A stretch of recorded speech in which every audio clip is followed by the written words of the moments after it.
We can begin by creating a spring. When you create a spring, three objects are created in your hierarchy. You have a spring parent object, which is represented by a base object that can slide up and down on the local y-axis. Notice you have no movement in y and z, and you can also control the rotation of the object as well.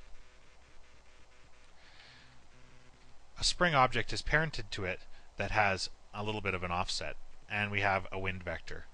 There are a couple of animation and simulation groups for toggling between animation and simulation. One of the nice things to do is to actually toggle display info on selected objects. So if I select the main spring here, I can set its size, its gravity, its wind attributes right through a little interface. Now this is a little bit large, so what I'm going to do is get a null. I'm going to get a parent object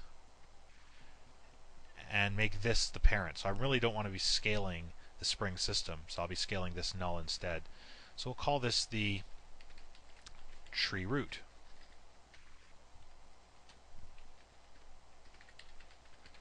And we'll make it a parent null. I'll also set its type to maybe a pyramid as well and size that down. Okay. So I'm going to take the spring parent and spring and drop it in, and then I'm going to scale the entire system down. Okay. So if I turn on the X-ray, I should be able to see through it. And now I can select the spring and add on to it by creating additional springs. So you'll notice that whenever you select a spring parent, we have a new spring object, and we can pivot off of our original object to branch off. So I can actually trace the outline of my tree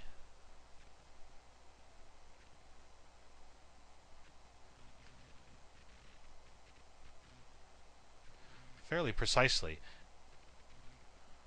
I'll grab my spring parent again, create another spring,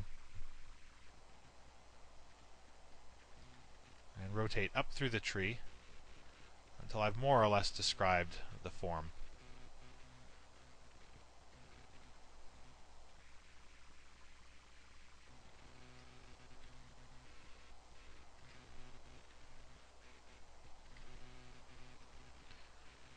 Alright, that should do. I'm not going to exaggerate this tip at all. At this point you can branch off and create sub-branches. From this point, for example, I can create another spring.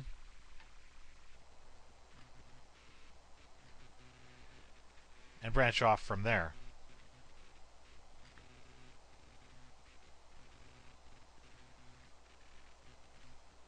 Maybe I'll create an additional one.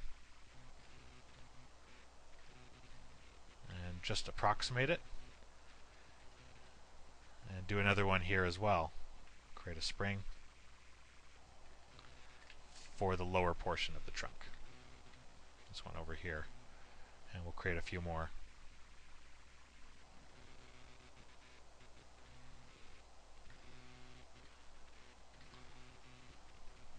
Create one more branch. So you can be as loose as you want, but for the most part I would recommend just grabbing the main structures. There's a few small little branches here I could represent from this first spring. I could create another spring and maybe use one spring arm for all of them.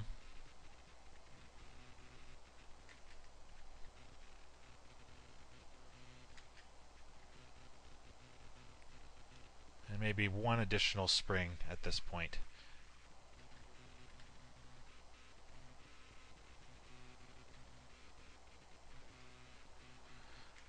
Okay, if I quickly just hide my geo, I've got a very rough structure of my tree.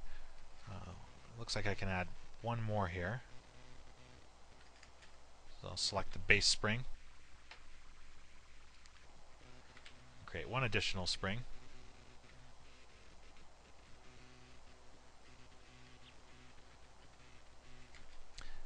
And I'll begin to set the spring up at this point.